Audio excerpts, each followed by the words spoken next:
Couple love చేసి పెళ్లి చేసుకున్నారు. తీరా చూస్తే ఆమె కండక్టర్తో లేచిపోయింది అనమాట. సో దీని గురించి మీరు ఏం చెప్తారు? ఆయన ఒక ఇన్ఫ్లుయెన్సర్, మళ్ళీ 5 నుంచి 10 లక్షలు సంపాదిస్తాడు నెలకి. అలాంటి వాడిని వద్దని కండక్టర్తో వెళ్ళిపోయింది.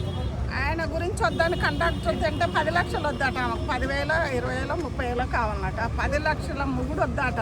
ఎందుకంటే ఆమె పెళ్లి చేసుకొని ఇన్ని సంవత్సరాలు అతడితో నడిచి కష్ట సుఖాలన్నిట్లో పాలు పంచుకున్నామమ్మా. మరి ఇప్పుడు వద్దని ఒక కండక్టర్ వద్దిపోయినావు. ఈ దేశానికి, భారతదేశానికి, ఈ ఆడవాళ్లకు ఏ మెసేజ్ ఇద్దాం అనుకున్నావో మాకైతే తెలియదు. కానీ మరి ఆమె కళ్ళల్లో 2 చక్రాలు తిరిగినాయంట.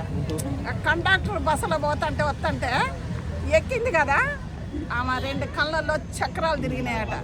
అందు గురించే కండక్టర్ కావాలని పోయింది. ఎందుకంటే బస్సులో 7 గంటలకి హాయిగా ఇలా తిరగొచ్చు అనుకుంది.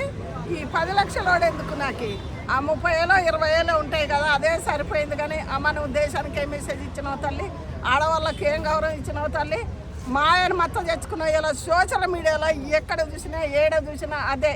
నువ్వు ఎందుకు పుట్టినావు ఈ దేశానికి, మీ అమ్మ మీ అయ్య ఎందుకు అన్నారు అంటే అమ్మాయిని కూడా తిట్టకూడదు. నా బిడ్డ బతుకుద్దని పెళ్లి చేస్తుంది, నా బిడ్డ బాగుండాలని. పిల్లలు కానీ ఒక సమాజంలో ఒక ఆడశ్రీలాగా బతుకుద్దని పెళ్లి చేసిందమ్మా. ఆ తల్లిదండ్రులు అనకూడదు. కానీ నువ్వేం నేర్చుకున్నావు? యూట్యూబ్లో కూడా మీరు భర్త భార్య ఉండి ఏం నేర్చుకున్నారు? ఉండి కండక్టర్తో లేచిపోయేది నేర్చుకున్నావు. అది పెళ్ళి అయినాక, నీకు భర్త ఉండాక పెళ్ళి అయినాక. ఎందుకంటే చూసేటోళ్ళు నిన్ను తూతూ అని ఉడతారు. నువ్వు ఎందుకు బతుకుతానో ఒక్కసారి ఆలోచించు. ఎక్కడున్నా అమ్మ నువ్వు లేకపోతే నీ మొగడి దగ్గరకు వచ్చిన వాడు పాపం తీసుకుంటాడో తీసుకోడు, కానీ వాడిని కూడా వదిలేస్తాడని గ్యారంటీ ఏం లేదు. నిన్ను ఉంచుకుంటాడని. నరకం చూపిస్తాడు నీకు, స్వర్గానికే పంపిస్తాడు. అది కుంచుకో. కానీ ఇది మాయన మచ్చ. ఒక ఆడదానికి, ఒక దేశానికి, ఎవరికైనా ఇది ఒక మాయన మచ్చ. ఇలాంటి పనులు ఏ బిడ్డ చేయకూడదు. నువ్వు పెళ్లి కాకముందు ప్రేమించినరా అలా చేసుకోండు. నువ్వు పెళ్ళి అయ్యి ఒక ఫ్యామిలీ అయ్యి కొన్ని దినాలు యూట్యూబ్లో మొత్తం నువ్వు ఆయన నెలకు 10 లక్షలు చంపే వ్యక్తిని వదిలేసినావంటే అది నీ కర్మ అనుకోలే. ఒళ్ళు బాగా కొవ్వెక్కింది. ఇక వాడు యూట్యూబ్లో అక్కడక్కడ యూట్యూబ్లో ఆడ నిద్రపోయి మరి ఇంటికాడ వచ్చి కళ్ళు తెరిచిండో తెలియలేదో ఇక లేచిపోయింది. మరి దానికి మనం ఏం చేస్తాం చెప్పుండ్రి? అంటే ఒక ప్రేమగా చూసుకున్నా చంపేస్తున్నారు. ఎక్కువ డబ్బులు సంపాదించి పెట్టిన వాళ్ళని చంపేస్తున్నారు. మరి ఎలాంటి వాళ్ళు కావాలంటే అలా సంపేయకుండా మంచిగా ఉంచుతున్నాం. గట్లా మాట్లాడుతుంది.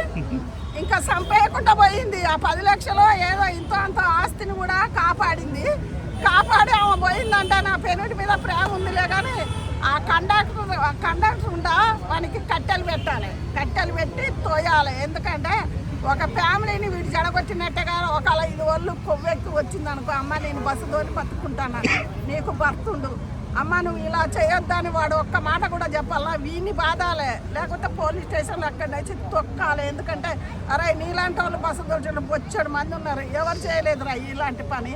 బస్సులో వాళ్ళందరూ వానికి కండక్టర్ జాబ్ కూడా తీసేయాలని కోరుకుంటున్నాను నేను. ఎందుకంటే ఇలాంటి వాళ్ళు చూసి పక్కన వాళ్ళు కూడా నేర్చుకుంటారు. నిజమైన ప్రేమ అది నిజమైన ప్రేమ. వాడు బస్సు తోటి పోయి 10 లక్షలు 10 లక్షలతోటి చక్కగా ఫ్యామిలీ 10 లక్షలు కాదు, నువ్వు రోజు చుతారు పని చేసి కూలీ చేసి బతుకున్నా ఇద్దరు ఒక గూడు కింద బతికింద అదొక ఇది. 10 లక్షలు కాదు, డబ్బును చూసిపోవద్దు. ఎందుకంటే చేసుకున్నావు కదా తల్లిదండ్రి. మళ్ళీ అది లవ్ మ్యారేజ్. నీ ప్రేమించినందుకు నీ ప్రేమకి ఎక్కడ ఇల్లు ఉంది అంటే, ఎక్కడ ప్రేమ ఉంటే ఆడికే పోతావా, ఆడ దొరికితే ఆడికే పోతావా. ఒక కండక్టర్కి పోయిందంటే దానిలో చక్రాలు తిరిగినాయిరా. ఇది నేను పక్కా చెప్తున్నా. దానికి మాత్రం ఈయన చిగ్గులంతా తెచ్చుకోమా. నిన్ను చూసి ఇంకా ఆడపిల్లలు నేర్చుకుంటారు. ఈ సమాజానికి ఏ మెసేజ్ ఇద్దామనుకున్నావో కానీ నువ్వు ఎక్కడ దొరికినా బయట దొరికితే మాత్రం నీకు మంచిగా కళ్ళల్లో, చెవుల్లో, ముక్కుల్లో కారం పోసి కొడతారు. నిజంగా చెప్తున్నా. ఎందుకంటే ఆడక్కలు ఎవరైనా ఊరుకుంటారు కదా, సిగ్గుల్లో అలాంటి పెద్దోళ్ళకి కూడా మా పిల్లలు కూడా నేర్చుకుంటారు. ఇలాంటి వాళ్ళని చూసాను, ఎవరికైనా బాధ అనిపిస్తుంది కదా. మరి భారతదేశానికి ఏ మెసేజ్ ఇద్దాం అనుకున్నావు నువ్వు? మరి ఎందుకు బతుకుతున్నావు? కళ్ళు మూసుకో, ఎక్కడన్నా పోయి పీడపోతుంది. నీ చేసుకున్నాడు వాడు తలెత్తి తిరుగుతాడా ఇప్పుడు? అంటే ఇప్పుడు వీడియోస్ అన్ని ఆమెది వైరల్ అయిపోయింది, ఫేస్ కూడా రివీల్ అయిపోయింది. ఆ పరిస్థితి ఏంటంటారు? చచ్చిపోతుందేమో. చచ్చిపోయి భూమికాన్ని వెళ్తాను. అమ్మ కోట్లు సంపాదించినోడు మంచి మంచంలో పోతాను. ఇలాంటి చెడ్డముండలు ఇక చేస్తే బాగుంటుంది. మా చెడ్డ బంగారం కౌన్సిల్ ఇంటికి తోలేనని తల్లిగారింటికి పోవాలే. కానీ చెడ్డదో మంచిదో ఏదో వాడు ఆయన ఏ కుక్కర్లో ఉంటారో, ఏ డ్రమ్ముల్లో ఉంటారో ఆయన చేయకుండా జాగ్రత్తగా చూసుకోవాలా. ఇలాంటి పోయిందంటే ఇక అది తినమరిగిన తోడేలు కదా, తినమరిగిన తోడేలు మళ్ళీ పోతుంది. కానీ అదే వాడి తగ్గోడు వానికి దొరక్క మానది. దునియా మీద ఎక్కడ కరువు పోయినరు, దునియాలో ఎవరినో ఒకరు పెళ్లి చేసుకోవాలి. దాన్ని మాత్రం శిక్ష అన్నది మంచి శిక్ష ఈడేయకుండా అక్కడ వేస్తాడమ్మా. ఎందుకు బాధపడాలా? ఎందుకంటే మంచి వ్యక్తిని కదా, ప్రేమించి చేసుకుంది కదా దొంగముండ. దీన్ని చూసి చాలామంది నేర్చుకుంటారు. బిడ్డలారా ఎవ్వరు ఇలాంటి పనులు చేయదు. ఆడే కానీ మోగే కానీ మెయిన్ చంపుకోటాలు. మీకు ఇష్టం లేకపోతే వదిలేసిపోండి. వాడు భూమి మీద బతకనియండి. మీ చేతిలో దద్దానికి వాళ్ళ అమ్మాయి కనలేదు కదా, అదొక్కటి ప్రజలు ఆలోచించాలి. ఆడపిల్లలు మగపిల్లగాళ్ళు ఇలాంటివి చేయకుండా భూమి మీద 4 రోజులు, ఎందుకంటే మనం ఎప్పటికి ఉండేటోళ్ళం కాదు. 4 రోజులు మంచి చెడ్డ ఉండి రమ్మని చెప్పిండు. ఆ 4 దినాలు మంచి పేరు మంచిగా ఉంటే బాగుంటుందని ప్రతి ఆడమొగకు నేను చెప్తున్నాను. సో ఫైనల్గా ఏమంటారమ్మా? భర్త వద్దు కండక్టర్ ముద్దు అంటారా? మరి భర్త వద్దని మనం ఎట్టంటాం? అది అసలే భర్తే మంచిగా లేడు. వాడు ఇక వాడి మీద ఎన్ని నిందలు వేసిందో ఎన్ని బందెలు వేసిందో తెలియదు. నాకు 10 లక్షలు వద్దు 30 ఏళ్ళే కావాలని అది పోయింది. దాని కళ్ళల్లో చక్కరాలు. ఇంకా మనం ఇప్పుడు మాలాంటి వాళ్ళంటే ఆమె ఎవరో ఒక టీవీలో చూస్తా నేను, ఏమనండి నా కళ్ళల్లో 2 చక్రాలు తిరిగినాయి అని అంటది కదా.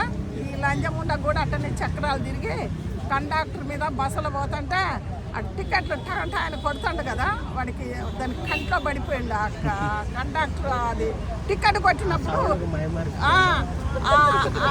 ఆ టికెట్లు కొడుతుంటే దాని కన్ను చూపు అంతా చక్రాలు వచ్చి వాని మీద పడి లేచిపోయింది. ఇది సమాజంలో అది చాలా చెడ్డ పేరు. ఏ బిడ్డలకైనా అలాంటి పనులు ఇంకొకరు ఎవరు చేయకూడదమ్మా. కుక్కర్లో పెట్టకుంటే ఇట్లనే వదిలేసిపోయిండ్రు. కానీ ప్రాణాలతో వాళ్ళని బతకని వాళ్ళ తల్లిదండ్రిగా వాడు కూడా ఒక అమ్మాయి గుర్తిండు కదా. అదొక్కటే నేను కోరుకుంటున్నాను. సమాజానికి ఇది గలీది పేరు. మన భారతదేశంలో పుట్టినందుకు అయ్యో మేము భారతదేశంలో పుట్టిన సంతోషపడాలి. కానీ ఇలాంటి పనులు చేస్తాను పంచముండలు చేయకూడదమ్మా. నేను అదే కోరుకుంటాను. ఆడమొక్క కొన్ని దినాలు మంచిగా బతుకుండ్రి.